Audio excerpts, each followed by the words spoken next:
Birshut Arabanim, Rav Sigo Arav Naon, Birshutrem, nous allons donc aujourd'hui développer un petit peu plus la réalité qui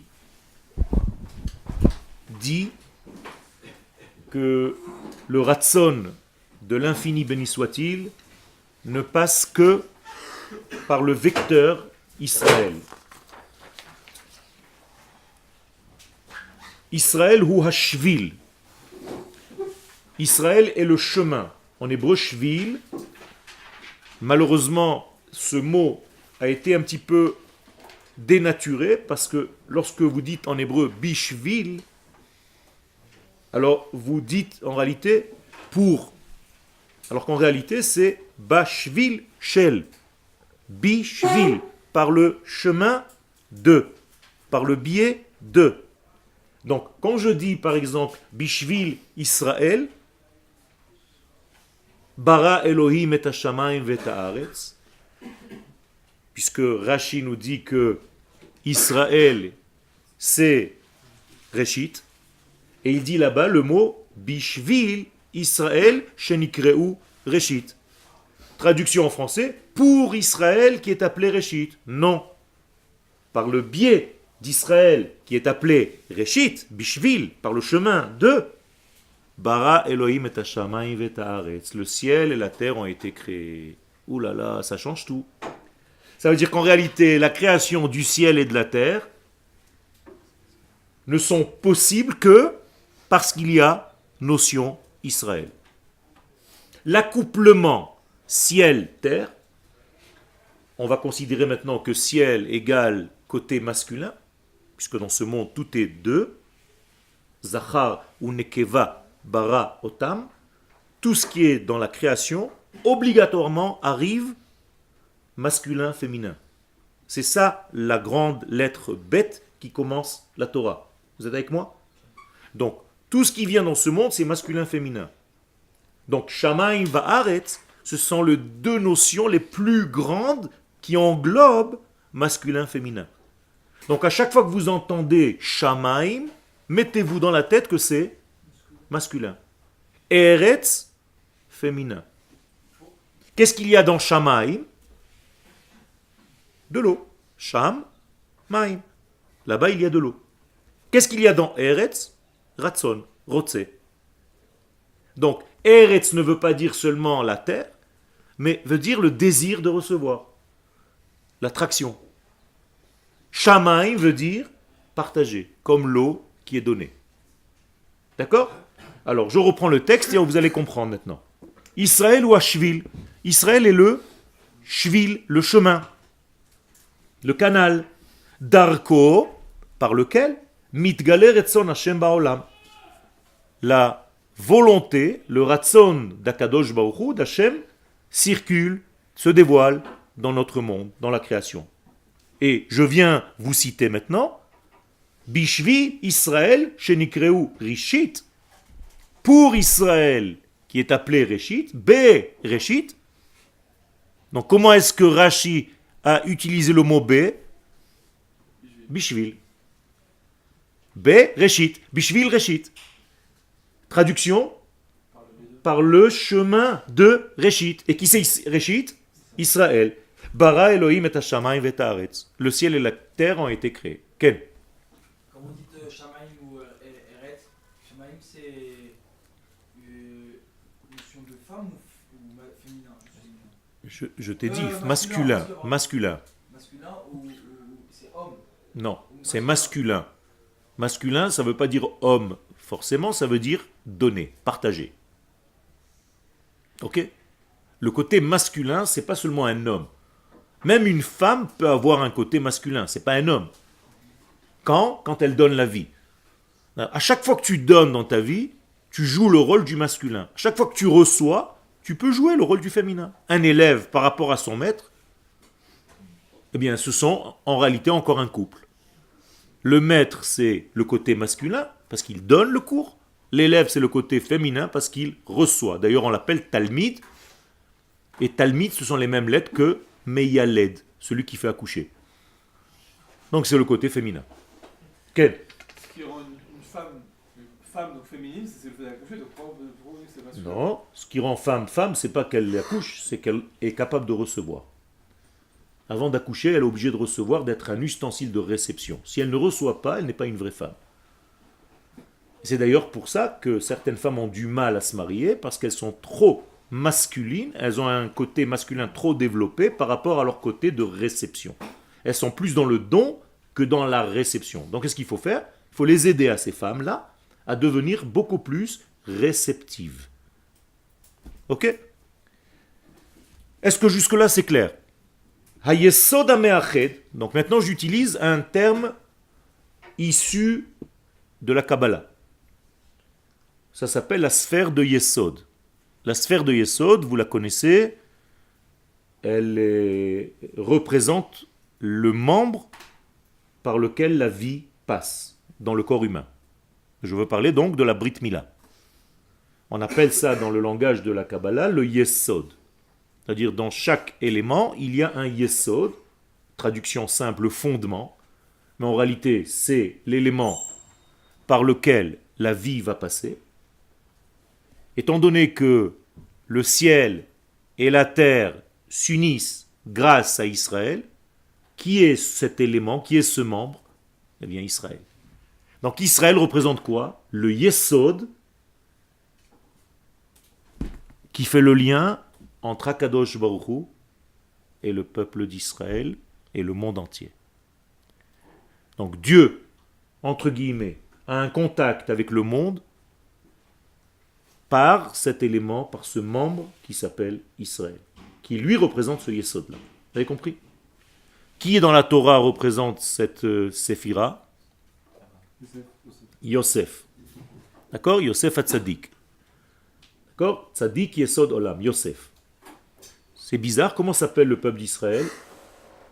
Aussi, She'erit Yosef. She'erit Yosef. Qu'est-ce que ça veut dire She'erit Yosef? Ce qui continue, ce qui reste de Yosef. C'est-à-dire, nous sommes un Yosef sous forme d'un peuple. Or, quelle est la force de Yosef? C'est de faire descendre l'abondance du ciel et de la partager sur terre. Eh bien, Israël joue le même rôle. Vous comprenez pourquoi il est très important pour Akadosh Baruch Hu de libérer Israël d'Égypte. Donc de sortir le Yesod d'un emprisonnement. De libérer ce Yesod. Si Chas Veshalom, Yosef avait fauté en Égypte, par ce membre-là, qu'il avait eu des rapports avec la femme de Potiphar, Chas Veshalom, qu'est-ce qui se serait passé? C'est comme si la valeur Israël serait tombée à jamais dans ce système qui s'appelle Égypte. Donc Yosef a sauvé toute l'histoire du peuple d'Israël grâce à son contrôle de soi concernant ce membre du corps. Donc faites attention, vous aussi, nous devons tous faire attention, nous aussi aujourd'hui, avec ce membre de notre corps. Ce n'est pas un jouet, okay? C'est l'élément de vie qui nous permet de recevoir toute l'abondance dans tous les domaines. Et surtout chez les hommes, et surtout dans cette génération, nous sommes dans le 6e millénaire. Or, la sphère que je viens de mentionner est liée intimement au 6e millénaire. Chesed, premier millénaire, Gevura, deuxième, Tiferet, Netzach, Hod, Yesod. Nous sommes dans le 6e millénaire. Le tikkun global du monde, c'est ce membre-là. Donc faites attention à tout ce qui incombe à la sexualité. De garder propre ce domaine dans votre vie. Quel? Je ne comprends pas la conception logique entre l'abondance et le fait de garder cela. Ben, tout simplement, tous les bienfaits qui descendent du ciel, entre guillemets, de l'infini, de l'absolu, passent par ce canal. C'est tout. D'accord? Ce stylo, il a à l'intérieur de lui, si je l'ouvre, un yesod. C'est par lui que coule l'encre. Ça ne coule pas à côté. C'est tout. Donc il faut que je fasse attention à ce que je fais avec. Donc, donc ce fondement-là, ce yesod, c'est le plus grand secret de l'essence. Bien, si vous deviez donner une lettre, la lettre par laquelle toutes les lettres commencent, c'est laquelle? Le Yud. Vous ne pouvez pas écrire une lettre en hébreu si vous ne commencez pas par écrire un Yud. Vous êtes conscient de ça? Chaque fois que vous écrivez une lettre, vous commencez par un Yud. Et après, vous l'allongez un petit peu, vous le mettrez. C'est toujours un Yud. Ceux qui ont appris à écrire un Sefer Torah ou une Mezouza ou des Tfilin le savent. Je fais d'abord un Yud et je le tire. Donc en réalité, le Yesod c'est quoi? Si vous coupez le terme en deux, c'est le Sod du Yud. Yesod. C'est le secret du Yud. D'accord? C'est quoi ce cri de guerre? Quel? Juste pour répéter, vous avez dit les transferts c'est très sec. Pourquoi tu fais ça? C'est pas Hod et Yesod. quoi votre. Hod, c'est, on ne peut pas traduire en français, mais bon, c'est une beauté, on va dire. Le fait de garder l'esthétique des choses. Peu importe. Donc, l'élément, donc le Yesod, ce fondement-là, ce secret du Yud, qui fait le lien entre le masculin et le féminin dans tout ce système de la création, ou Sod Israël. C'est Israël. On est ensemble? Ok. Vous avez compris? Donc Israël, c'est le vecteur, le trait d'union entre le ciel et la terre. Sans Israël, il n'y a pas de lien entre le ciel et la terre. Comprenez la gravité de la chose. C'est-à-dire, si Akadosh Baruch Hu ne descend pas par Israël, que se passe-t-il? Le ciel et la terre se séparent, donc toute la création est annulée rétroactivement. Vous comprenez pourquoi le jour du don de la Torah, si Israël ne recevait pas la Torah, parce que le flux passe par eux, la Torah c'est pas un bouquin, la Torah c'est toute la vie. Si Israël avait refusé de recevoir la vie par leur canal, eh bien Kadosh Baruch Hu, qu'est-ce qu'il dit? Ani machzir et haolam le tohu vavohu, je fais annuler rétroactivement tout. On rebobine le fil. Il n'y a plus. Quel? Il y a aussi très détruit. Le ciel et la terre est détruit. Exactement. C'est pour ça qu'Israël, en réalité, il s'appelle Netzach. Israël, lo yeshaker, il ne peut pas mentir parce qu'il vient du Netzach. Il vient de l'infini. L'infini utilise Israël pour se diffuser dans ce monde. Annuler Israël de ce monde, c'est annuler Akadosh Baruch Hu de ce monde. Ok, c'est la même chose, c'est l'équivalence. Quel? Alors pourquoi le monde il existait avant Israël? Très bonne question. Comment se fait-il que le monde existait avant que le peuple d'Israël apparaisse? On dit que le peuple existait avant. Il a fait. Le peuple dans sa conception existait, mais il n'est pas encore apparu. Quand est-ce qu'il est apparu réellement? À la sortie d'Égypte. Alors effectivement, la Gemara pose ta question et elle dit alors comment se fait-il que le ciel et la terre existaient avant? Il dit ils étaient à condition, ils n'existaient pas vraiment. La Gemara dit Eretz yara veshakta. La terre tremblait. Elle tremblait pourquoi? Parce que si un jour le peuple d'Israël refuse de recevoir la Torah, quand? Le 6 du mois de Sivan, c'est le don de la Torah. Donc c'est le 6 en question. Comment on dit le 6 en question? Ha-shishi. C'est pour ça qu'à la fin de la création, il y a marqué Yom Ha-shishi. Il n'y a pas marqué Yom Shishi, comme les autres jours, Yom Chamishi, Yom Shlishi. On a rajouté la lettre He, Ha-shishi. Donc Rashi pose la question, il dit, mais c'est pas possible, pourquoi on nous a rajouté ici une lettre? Ha-shishi, il dit, parce qu'on sait très bien de quel Ha-shishi nous parlons. Nous parlons du 6 Sivan, quand Israël va recevoir la Torah. Et qu'est-ce qui a marqué Yom Ha-shishi, qu'est-ce que vous dites? Vayechulu ha-shamayim ve'aretz. S'il n'y a pas ce shishi là où ils reçoivent la Torah, Vayechulu ha-shamayim ve'aretz. Tout est détruit. Le ciel et la terre. Mais si ils reçoivent la Torah, Vayechulu kala. Il devient comme un khatan et une kala. C'est clair? Ok. Quel? Comment on peut appeler l'acceptation de la Torah en soi comment on peut appeler l'acceptation du peuple d'Israël avec la Torah? Enfin, c'est pas très précis ce que je dis, mais comment on peut dire que le peuple d'Israël a accepté la Torah? Ben, tout simplement parce qu'elle fait partie de sa nature. C'est pas que Dieu a proposé et qu'ils ont dit ouais d'accord on verra. Non, pas du tout. Ça fait partie de ta nature, je te demande même pas. Mais dans le niveau conscient, qu'est-ce que tu peux refuser en réalité toute ta vie? Non, pas les mitzvot. Non. Les Rav, ils ont pas accepté. D'étudier ou de ne pas étudier, c'est tout. De développer ce que tu as reçu comme cadeau. Mais le cadeau, il est en toi. D'où est-ce que je sais que le cadeau, il est en toi? Tu le dis tous les matins. Chaya olam nata betochenu. C'est à l'intérieur de nous. Donc il ne s'agit pas d'accepter ou de ne pas accepter, ça fait partie de ta nature, c'est ton ADN. Il y a des juifs qui refusent Qu'est-ce qui refuse? D'étudier, d'accepter. il y a des juifs qui se convertissent dans les Il a fait. Et alors, tu viens de dire, il y a des juifs qui se... Donc qu'est-ce qu'ils sont avant? Il a fait, ils sont juifs. Donc ils peuvent rien faire.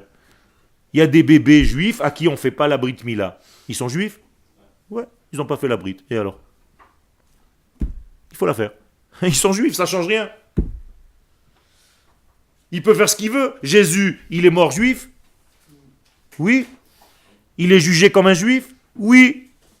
Il peut rien faire, misken. D'ailleurs, c'est pas lui qui a fait, ils ont fait de lui ce qu'ils ont voulu, 400 ans après sa mort. Donc. Mais lui, s'il revient aujourd'hui, il va où? Naturellement, dans une synagogue. Il ne sait même pas ce que c'est une église. Il n'a jamais vu de sa vie une église. Il met les tefilines tous les matins. On est d'accord ou pas? Vous ne comprenez pas en réalité. C'est sa nature. Vous croyez qu'il parle en latin, en grec? C'est quoi? Oh, il ne sait même pas ce que c'est la croix, il ne sait rien du tout de tout ce que vous racontez. De quoi vous parlez? Là, tu dis ça à un chrétien, il devient fou. L'endroit le plus naturel pour lui aujourd'hui, c'est Mincha, il cherche la synagogue à 15h. Minyan, il y a un Minyan par là. Mais tu t'appelles pas Jésus? Il dit ouais. Ils m'ont transformé en acrobate. C'est pas de ma faute. Ken? Ils ont accepté la Torah d'Israël par peur. Il a fait. Ce que ça veut dire par peur. Pas le choix. On n'a pas le choix. C'est ce que je suis en train de te dire. On n'a pas le choix. Ça fait partie de nous. Alors quel est ton choix? Ton seul choix? Encore une fois. On te demande quoi? D'ouvrir le cadeau, du cadeau que je t'ai donné. C'est tout ce que je te demande. Moi, je t'ai mis à l'intérieur de toi une carte magnétique. C'est tout. Je t'ai planté à l'intérieur un chavav, une puce. Maintenant, tu l'ouvres ou tu la laisses fermer toute ta vie. C'est tout. Ken? Vous avez dit avant la sortie d'Égypte, Ouais. il n'y avait pas de peuple d'Israël. Non, il y avait, mais il n'était pas révélé dans ce monde. J'ai pas dit qu'il n'y avait pas. Je mesure mes mots. Attention, il y a précision ici. Et donc, Le mot-clé dans ce chiour, c'est précision. ouais, Ken? et comment alors, par exemple, les Égyptiens, ils ont pu asservir Oui. uniquement le peuple d'Israël? Non, ils n'ont pas asservi le peuple d'Israël, ils ont asservi les enfants d'Israël. Jamais tu verras le peuple d'Israël asservi. Pas du tout. La notion peuple, c'est seulement au moment où il sort d'Égypte. Ine am bene Israël yotse mi Mitzrayim, yatsa mi Mitzrayim. Il n'y a pas. Là-bas, c'est bene Israël. Attention. C'est ça toute la nuance. C'est-à-dire, on est descendu en Égypte comme des individus et on est sorti avec la conscience que nous sommes un peuple. Magnifique. Il a fait.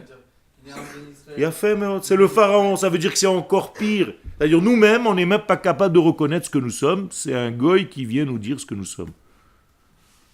Est-ce que ça veut dire que c'est faux ce qu'il a dit? Pas du tout. C'est juste que toi, tu as peur de reconnaître ton vrai rôle dans l'histoire. Il faut que quelqu'un de l'extérieur vienne te dire mais arrête de nous raconter des histoires. Toi, mais tu es le représentant de Dieu. C'est comme Abraham. Abraham, il dit aux gens pour enterrer Sarah, qu'est-ce qu'il leur dit? Ger vetoshav anochi imachem. On est pareil, on est là, on est ger toshav, on ne sait pas trop. Qu'est-ce qu'ils lui disent? Arrête de nous raconter des salades, Abraham. Enfin. Nesi Elohim ata betochenu. Tu es le représentant de Dieu. Donc Abraham, il dit voilà. Vous comprenez ça? Qu'est-ce que ça veut dire? Ça veut dire on a peur nous-mêmes. On a peur de quoi? De jouer notre rôle. Parce que c'est trop grand, tu as envie d'être comme tout le monde, tu as envie d'être tranquille. Tu as peur de jouer ton rôle. Quand on te dit, mais tu vas être responsable maintenant du cours. Oh, mais qu'est-ce que ça change? Si c'est ton rôle, si c'est ce que tu peux faire, pourquoi tu ne le fais pas? Ken? Si Hachem nous a choisis pour être représentants sur terre, Ken? est-ce que on peut déduire de là que le peuple juif dans ce monde, il a une certaine supériorité par rapport aux Non, autres? non, une différence. Une différence. Jamais il y a marqué Asher hivdilanu minagoim. Il n'y a pas marqué Hifridanu, Ve'asa otanu. Non. Hivdilanu. Il nous a différenciés. C'est tout. On est sur le même plan. On n'est pas sur le même plan, on est différents. Ça veut dire qu'on a un autre rôle. C'est comme si tu disais que l'homme et la femme étaient à égalité. Ils sont à égalité, l'homme et la femme? Non, ils sont différents. Tu ne peux pas les mettre à égalité. Ça ne veut rien dire, l'égalité des sexes. Ça ne veut rien dire, absolument rien. Jamais ce sera égal. Si c'était égal, je me marie avec moi-même. Mais le fait d'utiliser différent comme mot, c'est pour cacher le fait. Pas du tout. Pas du tout, parce que c'est moi, si je suis différent du goy, ça veut dire que le goy, il est aussi différent de moi. Oui. Donc ça peut cacher aussi chez lui. Pour nous, c'est nous qui avons raison. Donc, Pas du tout. Qui c'est qui a dit que tu avais raison? La Torah, Pas du tout. Elle te dit juste que tu dois faire venir sa lumière dans le monde. Si le goy avait tort, qu'est-ce que tu aurais dû faire toute la journée? Convertir des goïms. Le judaïsme, il va convertir des japonais?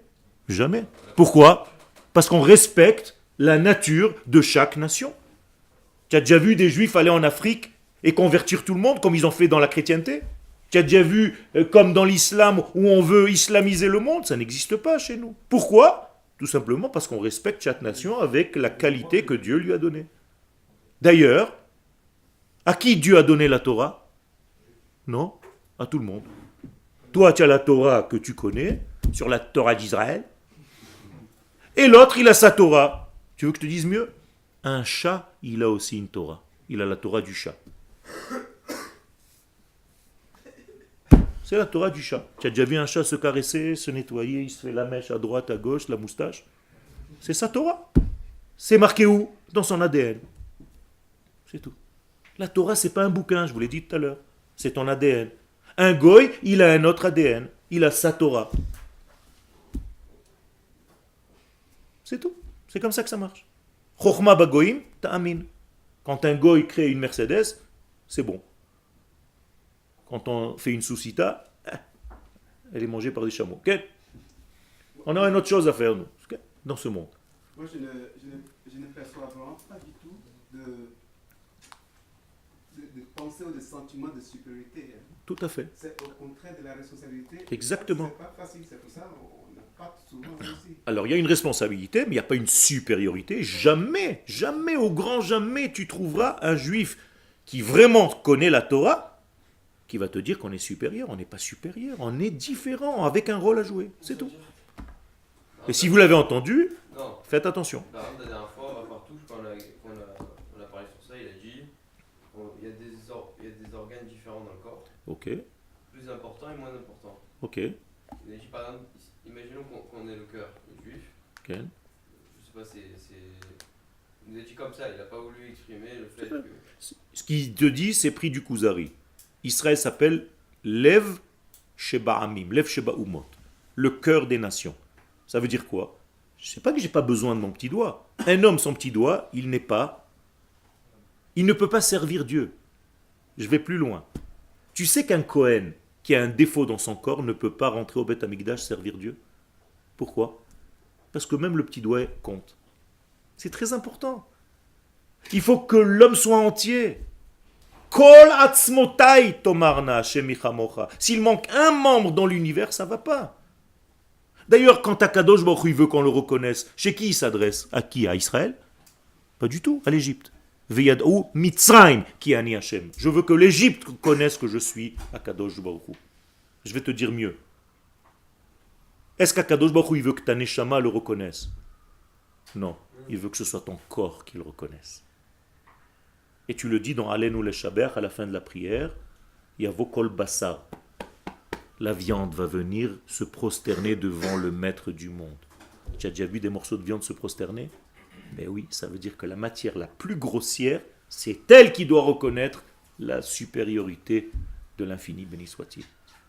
Tant que ça reste au niveau de la neshama, tu n'as rien fait. Ta neshama, on sait qu'elle est... Tous les matins, tu dis Elohai neshama shenatata bi tehora. Alors, le travail, il est sur qui? Sur le corps, mon vieux. Le Mashiach, il vient sur quoi? Sur quoi il vient? Bah, pas sur un âne, pas sur un âne, sur la matière. Chamor c'est chomer, pas sur un âne, arrêtez. Ça veut dire il va chevaucher la matière.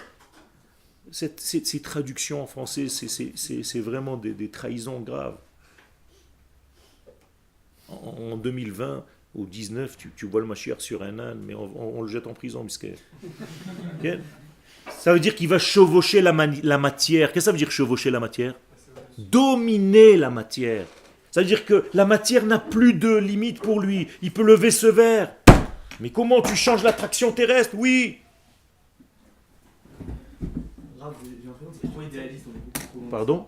J'ai l'impression que c'est trop idéaliste, on est beaucoup trop loin de ça. On est trop loin de ça. Tu as raison. Dans ta conception, tu dois savoir qui tu es. Et dans la réalité, le problème, c'est qu'on se minimise tellement qu'on se sauve nous-mêmes de cette C'est responsabilité. la réalité qui nous. C'est pas la réalité. Bah, si. C'est une fausse réalité. Bah, si je décide d'à partir de maintenant dormir 2 heures par nuit, Tu peux? je peux. Oui. Tout en étudiant la Torah. Bevadaï. Vadaï. Bevadaï. David Amelech. Ah, si on fait le pari, c'est quoi? David Amelech ne dormait que 60 secondes par nuit. Comment il fait? Quoi, c'est pas un homme, il n'est pas né d'une maman. On vient pas du Saint-Esprit, nous. On est né avec une maman et un papa. D'accord? Comment il a fait? Le Ben Ishraï alav Shalom, il dit que tu peux dormir tranquillement moins de 6 heures par nuit et être sain et sauf tranquillement et étudier et être fort. C'est vrai que pour la plupart des gens, dit le Rambam, il faut dormir 8 heures. C'est vrai. Mais tu peux. Si tu as transcendé ta nature, tu peux complètement changer les choses. Combien de temps il faut pour venir de Tzfat à Yerushalayim? Combien de temps il faut? Pas de voiture. Tu n'as pas de voiture? C'est pas une réponse. Hein. Combien de temps il faut? Je t'ai pas demandé quelle voiture tu as. 3 heures. Il faut 3 heures. Le Harizal, il lui fallait combien de temps pour venir de Tzfat à Yerushalayim? 2 minutes. 3 heures. Une 2 minutes? Pas du tout. Il faut 3 heures. Pas du tout. Il fermait les yeux, il était là. 20 heures. Comme ça. Ah, c'était porté le réserve. Ouais, exactement. Téléporté. Hein? Non, non, non, non, non, non, non, non. Arrêtez de jouer. Oui, oui, oui. Alors quoi? Comment? Alors, oui, tu n'as pas compris. C'est sûr, on ne comprend pas. C'est ça le problème. C'est que vous ne comprenez pas, donc ça n'existe pas. Mais ça existe, même si tu ne comprends pas. Il y a plein de choses qui existent. Comment tu peux rentrer une vie entière dans un rêve alors que ton rêve dans la réalité, il a duré une seconde?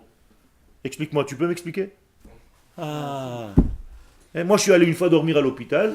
Ils m'ont fait un test de sommeil. Je voulais faire un test de sommeil. J'avais envie. Je suis allé à l'hôpital, je leur ai dit, branchez-moi. Je veux donner mon corps pour la science. Ils m'ont branché. J'ai dormi à l'hôpital. Et je me suis réveillé le matin.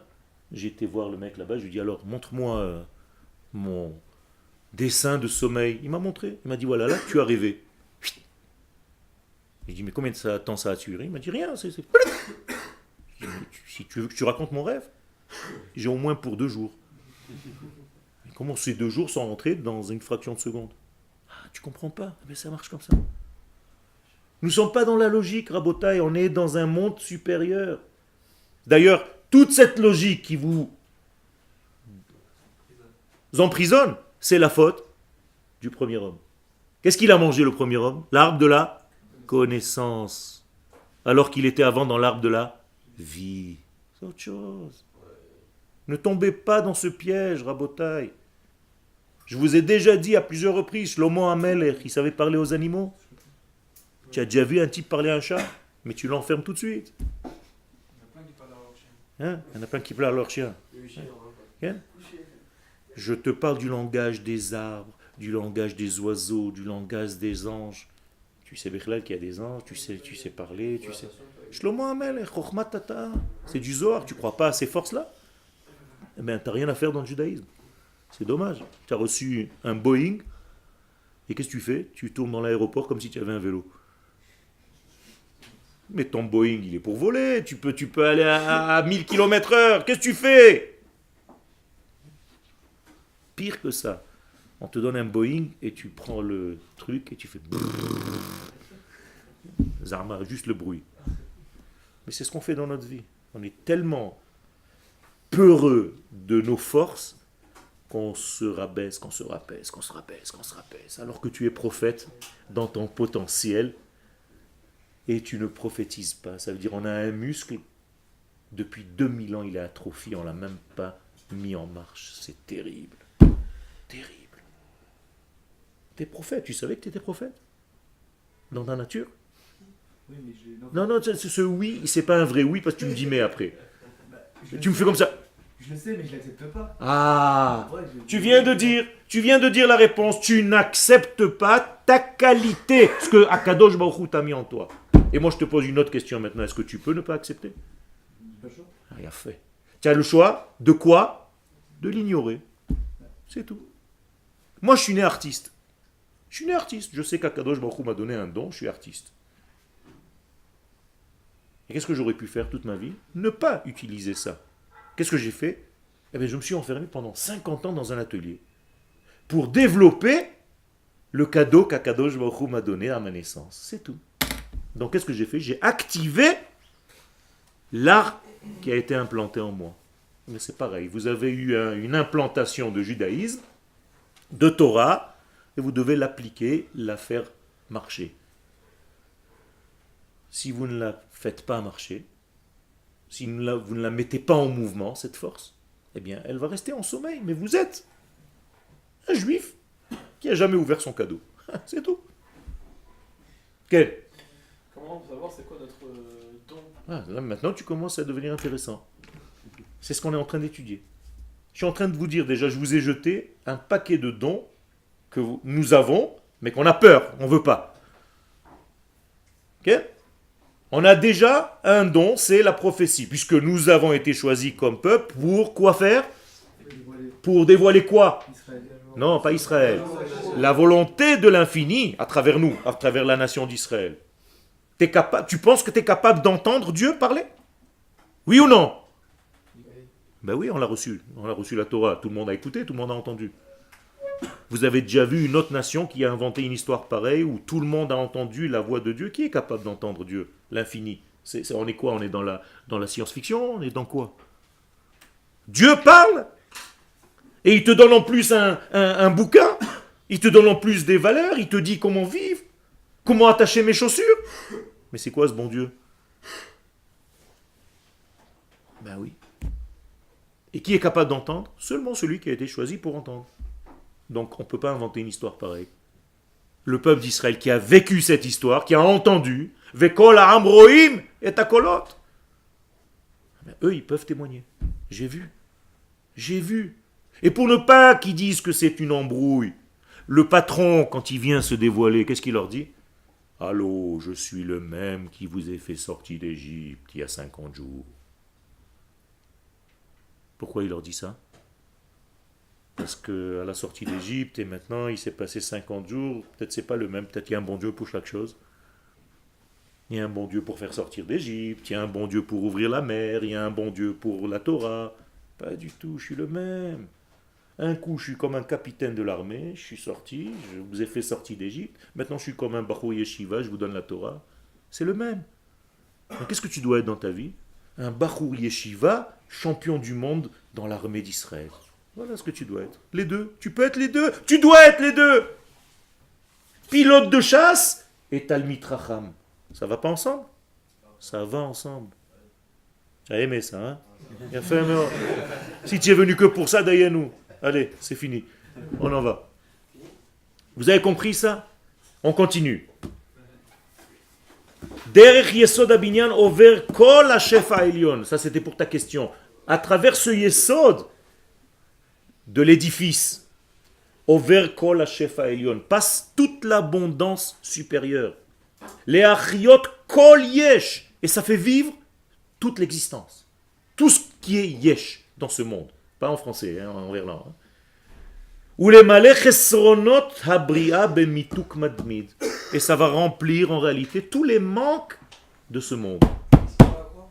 Ça va remplir les manques de ce monde. Ça va compléter tous les vides. Qu'est-ce qui va remplir tout ça? Eh bien, l'abondance qui descend de l'infini.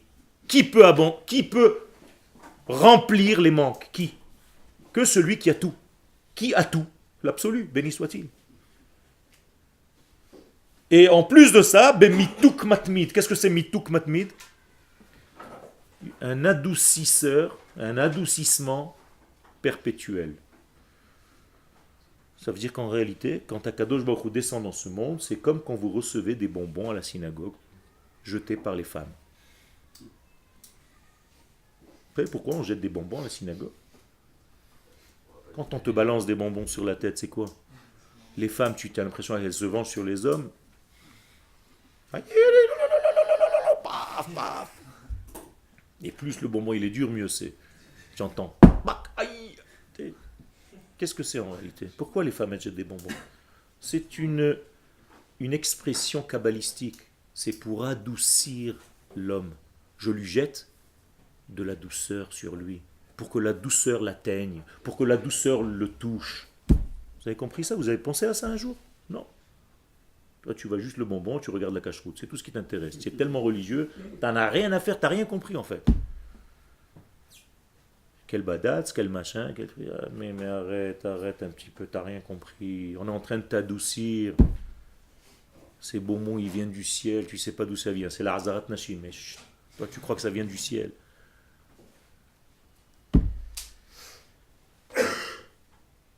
C'est clair? Pourquoi c'est la femme qui adoucit l'homme et pas l'homme qui adoucit la femme? Ah, très bonne question. Très très bonne question. Normalement, c'est l'homme qui adoucit la femme. Mais la femme, en réalité, à ce moment-là, juste à ce moment-là, qu'est-ce qu'elle joue? Le rôle de l'homme, du masculin. Elle donne. Je t'ai dit, de temps en temps, elle prend un rôle qui n'est pas le sien, mais en réalité, elle rend à l'homme ce que l'homme, normalement, lui fait toute l'année. Donc, quel est ton rôle dans ton couple? D'adoucir ta femme. Et de temps en temps, elle te dit, tiens, tu m'as adouci, je te rends un petit bonbon. Merci, mon chéri. D'ailleurs, c'est comme ça qu'il y a des shidduchim. La femme, elle te vise. C'est-à-dire, d'en haut, celle qui veut toi, elle dit, c'est celui-là que je veux. Paf! Okay. Et toi, tu dis pas Be'ezrat Hashem, tu dis Be'ezrat Nashim. Tov. Allez, Hateva, donc la nature, ou un artik, les Gilouy Retson Hashem Ba'olam. La nature, elle est le Mazen artik en hébreu. Comme ça, vous apprenez des mots en même temps. Hein. C'est de l'ulpan, tout ça. Qu'est-ce que c'est un artik?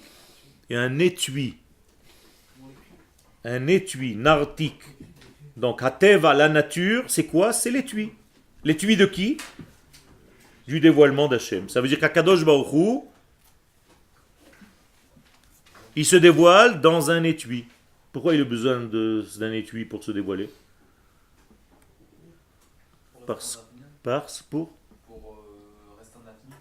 Pour restreindre L'infini. exactement. Ça s'appelle un tzimtzum. C'est-à-dire il y a une contraction.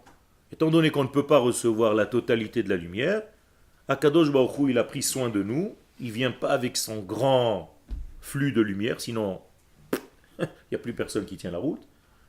Donc il met ses bonbons dans des étuis. Il les ferme et il te les balance dessus. Et toi, tu as reçu juste un petit bon bec. Et tu l'ouvres tranquillement et c'est juste à la capacité de ta bouche. Parce que si, imaginez-vous, les bonbons, ils étaient comme ça, tu ne peux pas le rentrer. Eh bien, il nous donne des bonbons capables d'absorber, de manger, de sucer. Mais c'est la même chose. Akadosh Baruch Hu, il vient dans ce monde comme dans un étui, pour nous être accessibles. Ok? Donc, comment s'appelle cet étui? Non! La nature! La nature, c'est cet étui. Israël, c'est le canal, n'oubliez pas. Avant l'étui. Nous, on joue le rôle de la femme. Nous, on joue le rôle de la femme. Hazak ou Baruch. Si tu as compris ça, c'est que Baruch Hashem, j'ai réussi à faire passer le message. Par rapport à Kadosh Baruch Hu, nous sommes la femme et lui l'homme. On va dire côté masculin, féminin, c'est plus exact. Ok? Pour nous être plus accessibles, plus facilement. Quand les choses viennent dans un étui, tu peux t'en occuper. Quand tu veux un verre d'eau, je ne rentre pas la tête dans le fleuve. Et je prends un verre avec une certaine capacité, c'est un étui qui correspond à ma nature. On a fabriqué des verres spécialement pour ma bouche. C'est magnifique. Vous avez dit Akadosh Baruch Hu, Ouais. il représente l'homme et nous on est la femme. Non. C'est ça? Non, j'ai dit masculin, féminin, plus exactement, oui. Donc ça veut dire que de là on peut apprendre plus que Hachem il est supérieur à nous. Donc de là on peut apprendre qu'un homme il est aussi un peu supérieur à sa femme. Tu cherches la supériorité en fait. Depuis tout à l'heure, entre la nation et Israël, entre l'homme et la femme. J'ai compris. Parle clairement. Parle clairement. Non. Non. On ne parle pas de ça. On ne parle pas de ça. Je vais t'expliquer pourquoi on ne parle pas de ça. Je sais que tu veux comprendre. Tu as fait du sport de combat? Tu veux qu'on se prenne tous les deux? Pourquoi? Tu penses que je suis supérieur à toi? D'où tu sais? Tu vois déjà ma façon d'être? Bon, tu as raison. Mais c'est pas grave. C'est pas vrai. Je vais t'expliquer. À partir du moment où tu dis que Dieu est supérieur à nous, qu'est-ce que tu viens de faire? Tu as réduit Dieu au point d'une comparaison. Shalom. Comment tu peux comparer Dieu? Est-ce que tu peux dire Dieu est plus grand qu'un pigeon? Ça veut rien dire ce que tu es en train de dire. T'as compris? C'est ridicule. Quelle est la différence entre un pigeon? Ah, il a fait. Si je compare, ça c'est une blague de Coluche. Quelle est la différence entre un pigeon? Ça veut rien dire. Tu peux pas comparer Dieu à moi, à Israël, à rien du tout. À partir où tu lui dis, t'es plus grand que la porte. Ah, c'est sympa, tu m'as donné vraiment du kavod. Hein. Ça veut rien dire. On revient, c'est bon? Ok. Attends, pas tout de suite. Alors pourquoi, physiquement, Akadosh Baruch Hu, il a fait les hommes physiquement plus forts que les femmes? Il a fait. Parce qu'ils ont un rôle différent. Pour que toi, tu ailles ramasser du bois, pour que toi, tu fasses des efforts, et elle te regarde et dit, chérie, là, le meuble à droite. Qui est plus fort que qui? Ah, moi, je me pose la question. Hein? Mais pas du tout. Au contraire. Elle est assise sur le canapé, elle te dit, chérie, un petit peu plus à droite, un petit peu plus à gauche, et le msken, il est en train de travailler. Arrêtez, vous êtes en train de vous mélanger les pédales, Rabotai. Ken. Dieu est ce masculin parce que c'est lui qui nous donne et nous on reçoit. Il a fait. Est-ce qu'il peut être l'inverse? Exactement, il peut être l'inverse. De temps en temps, quand toi tu lui donnes, entre guillemets, comment tu lui parles? Au féminin. Modim anachnu l'ach. C'est bizarre. Oh là là, tu t'es gratté la tête, ça veut dire que tu t'es dit l'ajeb. C'est une expression, tiens, ton langage il parle, ton corps aussi. Alors on doit dire l'art ou l'echad à la vida? Ah, l'ach. Ça ne veut pas dire qu'on a rendu Dieu femme, mais ça veut dire que de temps en temps, Dieu il aime qu'on ait un rôle de donneur, pour voir que tu es actif dans ta vie. C'est un. Ah, vous voulez le chiour ou vous voulez des questions-réponses? Non, je rigole pas. Vous voulez le chiour ou question-réponse? Parce que question-réponse, c'est à la fin de l'année. Hein. Là, on n'est pas encore à la fin de l'année. À la fin de l'année, on va se faire un petit kiff comme ça, un darka, 2 semaines de questions-réponses, 3 semaines. Okay? Mais pour l'instant, il faut avancer. On a fait 4 lignes. Donc, Aratson over derech am Israël ou mitlabesh beoton artik tiv'i. Donc, cette volonté divine qui est de remplir le monde, de soigner le monde, de guérir le monde, d'enrichir le monde, d'éclairer le monde, tous les termes sont vrais. Okay? Eh bien, il passe par Israël, tout ce flux, et il s'habille dans son étui qui est la nature. Ok? Donc Dieu s'est noyé dans la nature, exprès. Il se noie dans la nature. J'emploie le mot se noyer parce que le mot en hébreu teva vient du mot tavoua, noyer. Noyer, c'est pas noyer dans l'eau. Je peux noyer 1 degré dans... Je peux noyer une phrase dans une toile. D'accord? D'ailleurs, quand je fais un tableau, à l'intérieur, sous le tableau, je fais une bénédiction. Je l'écris. Et j'ai noyé la bénédiction dans la couleur. Tu as compris ce que ça veut dire noyer? Donc, c'est encore les questions. Vous avez, ça vous démange. Hein? Donc, ce dévoilement de l'infini se fait par 2 possibilités. Une, en sortant la volonté de Dieu de son étui. Là, tu dis à l'étui, merci beaucoup, je t'ai reçu, Maintenant, j'ai besoin de manger le bonbon, donc j'épluche. Deuxième possibilité, derech ha'alat ha'teva atzmo el hakodesh ha'elyon. Je prends la nature elle-même et je la fais monter jusqu'à sa source. Est-ce que c'est compris ce que je viens de dire? Alors, je n'ai pas besoin d'ouvrir la nature pour dévoiler Dieu. Ça, c'est la deuxième. Première possibilité, j'ai besoin de la nature. Elle a fait son travail, elle a reçu. Maintenant, je vais éplucher et je vais découvrir Dieu. Et maintenant, on va arriver à Moshe. Moshe, c'est notre exemple parfait. Moshe Rabbeinu alav shalom, zacha leshte aprinot bechayav. Moshe Rabbeinu, il est arrivé à ces deux possibilités dans sa vie. מצד אחד הייתה נבואתו היתרה על שאר הנביאים מאפשרת לו להתנבא מבלי לבטל את טבעו. D'un côté, Moshe pouvait prophétiser sans perdre sa nature, donc sans perdre connaissance, comme tous les autres prophètes. Les autres prophètes, pour commencer à dire une prophétie, ils se mettaient en transe, ils perdaient la raison. Donc tu avais l'impression d'être devant un médium qui est en train de parler. Aujourd'hui, on enferme pour beaucoup moins que ça. Les Chachamim nous disent que si tu voyais Elia ou un Navi prophétiser, tu te sauves en courant des kilomètres. Ça fait peur. En plus de ça, il était énorme, ça faisait peur. Une barbe, des trucs, des ceintures énormes. Hagrid. C'est son petit-fils.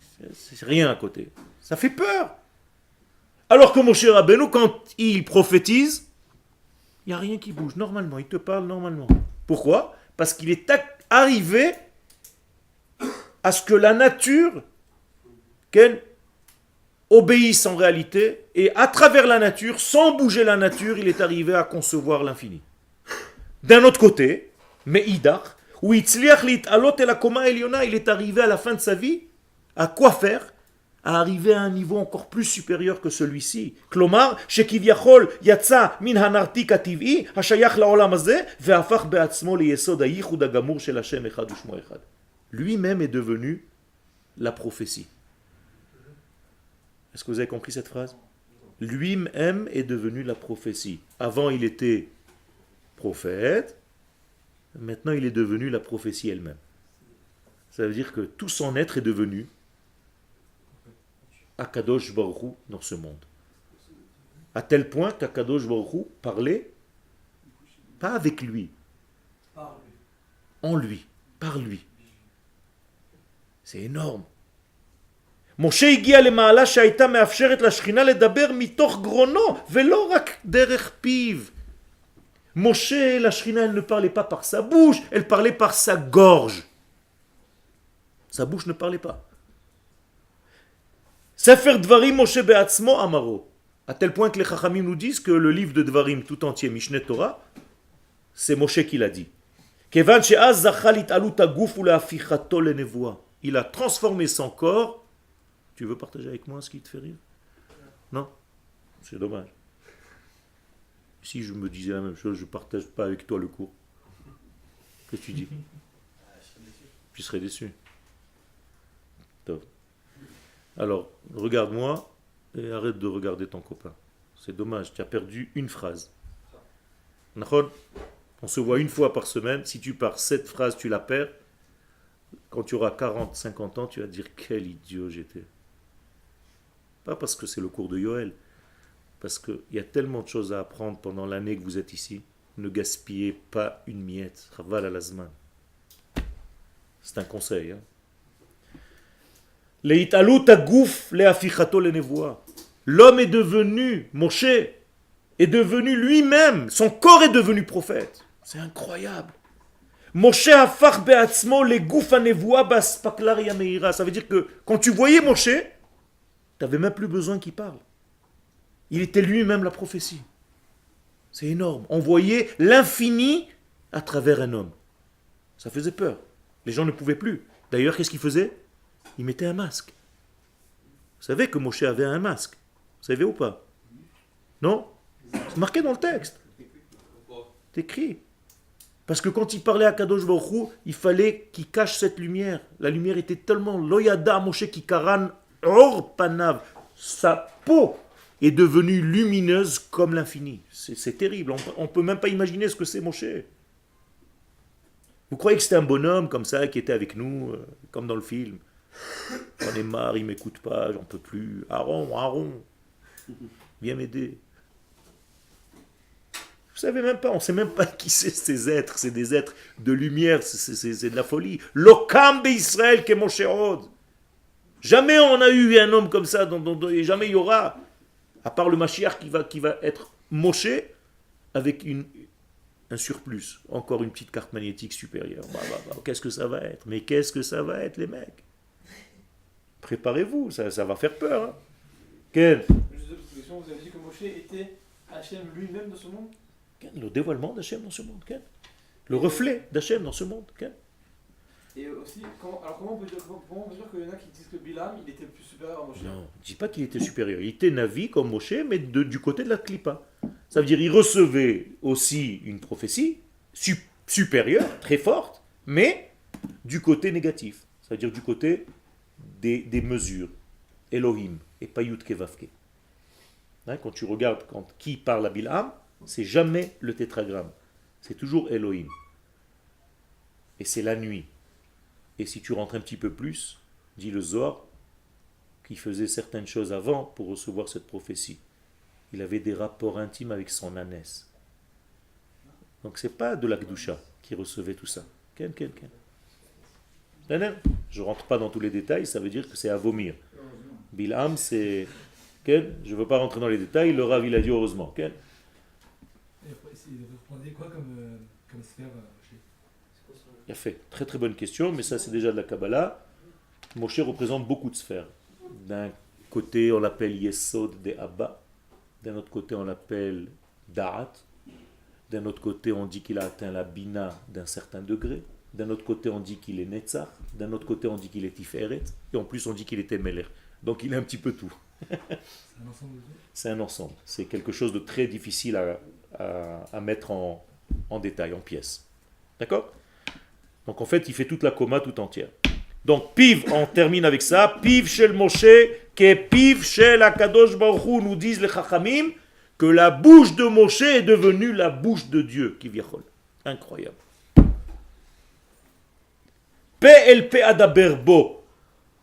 Traduction, bouche à bouche, je parle, bo. Dans lui, en lui. Bo. Loïto, je ne parle pas avec lui, je parle en lui. Ah qu'est-ce que c'est que ça? Hachem dit ça? Ouais, Il parle en lui. exactement. C'est Hachem qui dit ça, j'ai juste mis en gras, c'est tout, mais c'est lui qui parle. P adaberbo. Vous comprenez tellement c'est important la nuance et la précision dans la Torah. Si tu traduis en français, tu dis j'ai parlé avec lui face à face. Non, ça c'est facile, c'est pas ça. Tu es en train de tricher, c'est pas le texte. PLP adaber bo, c'est-à-dire ma bouche est devenue sa bouche et on parlait ensemble. Je comprends pas. Personne ne comprend. C'est quelque chose qui nous dépasse. Mais c'est une réalité. D'ailleurs, si c'était pas à ce niveau-là, vous croyez qu'on aurait dû obéir aux lois de la Torah? Pas du tout. Et c'est un bonhomme qui était sorcier, magicien, un petit peu plus supérieur que les autres. Il nous a fait bouh, ah, ah, et maintenant on est tous comme des ânes derrière lui. Pas du tout. Si ça vient pas d'Akadosh Baruch Hu lui-même, moi ça m'intéresse pas. D'ailleurs, les enfants d'Israël, ils ont fait ce test, le don de la Torah. Au moment du don de la Torah, ils lui ont dit à Moshe, tais-toi. S'il te plaît, tais-toi. On en a marre de t'entendre. On veut savoir si tu n'es pas en train de nous raconter des salades. Qu'est-ce qu'il a fait, Moshe Misken? Il est allé dire à Kadosh Baruch Hu, ils veulent plus m'écouter, ils veulent que ce soit toi qui parles. Qu'est-ce qu'il lui a dit à Kadosh Baruch Hu? Ils ont raison, les mecs. Ils n'avalent pas n'importe quoi. Effectivement, tu aurais pu être un grand magicien qui les embrouille. Alors tu sais ce que je vais faire? Je vais descendre maintenant, moi. Ine anochi yored be'av he'anan. Vesham'u oti bedaberi imach vegam becha ya'aminu. Ils vont entendre maintenant que c'est moi qui te parle et ils vont commencer à croire vraiment en ta personne, mon cher Rabbeinu. Parce que jusqu'à maintenant, ils ont cru que tu étais un grand sorcier avec beaucoup de charisme, beaucoup de machin. Tu peux embrouiller les foules. On a vu ce qu'il a fait ce Mahabol de Hitler et Marchemov et tous ces gens-là. Il te prend des millions, il les transforme en sachant parler. Moshe, peut-être qu'il avait un charisme de cette envergure. D'où on sait? Bien, si c'est Moshe qui m'a inventé la Torah, moi je jette tout à la poubelle. Ça ne m'intéresse pas. Si ça ne vient pas de l'absolu, béni soit-il. Si ce n'est pas de la prophétie pure, j'en ai rien à faire. C'est pour ça que je vous dis sans arrêt que nous ne sommes pas une religion. C'est la parole de l'infini. C'est autre chose. Et là, vous comprenez. Dieu parle en lui. 2 questions et on termine le cours. Ken? En fait, pendant un moment, Akadosh Baruch Hu, il est rentré dans le corps de Moshe pour se dévoiler au Béni Israël. Ken? En lui. Ken? Et c'est dans quel sens? Ça vient de Akadosh Baruch Hu ou de Moshe qui arrive à se dévoiler au maximum de lui-même? Très très bonne question. Ça vient des deux. Kadosh Baruch Hu donne tout le temps. Je vais te poser une autre question. Je suis un juif. Je te pose une question pour te répondre à une question. Est-ce qu'Akadosh Baruch Hu est là maintenant? Oui. Il a fait. Donc j'ai répondu à ta question. Moshe, qu'est-ce qu'il a fait en fait? Il a juste créé un écran pour recevoir le film. Mais tout ce que Moshe a eu, c'est maintenant, en même moment maintenant, dans cette pièce? Oui, c'est pareil. Si tu avais la capacité aujourd'hui de croire en toi et d'arriver à ce niveau-là, tu aurais entendu exactement ce que Moshe entend. Problème, notre grand problème, c'est qu'on ne croit pas en soi. Lui non plus, il ne croyait pas en lui quand il disait. Il a fait, c'est pour ça qu'il a eu une semaine, et nous disent les Chachamim qu'il a payé sur ça, et que jusqu'à aujourd'hui, on paye pour ça. C'est-à-dire tous les exils, c'est à cause de la semaine où il fallait persuader Moshe qu'il était capable de. C'est grave, hein? Alors, tâchons d'avoir confiance en soi, en nous-mêmes, de savoir qu'on a été choisi par Akadosh Baruch Hu en tant que nation, et que Be'ezrat Hashem, nous avons un rôle à jouer, qu'on n'est pas supérieur aux autres. On n'est pas supérieur, on est différent avec un rôle à jouer. C'est-à-dire, et fais attention avec ta copine, Be'ezrat Hashem, là, pas que tu lui dises je suis plus fort que toi, plus grand que toi. À te dire, elles peuvent te faire tourner, je te dis même pas. Nekeva te sovev gaver. La femme, elle fait tourner l'homme. Alors, Be'ezrat Hashem, ta'asu v'tatzlichu na'aseh v'natzliach.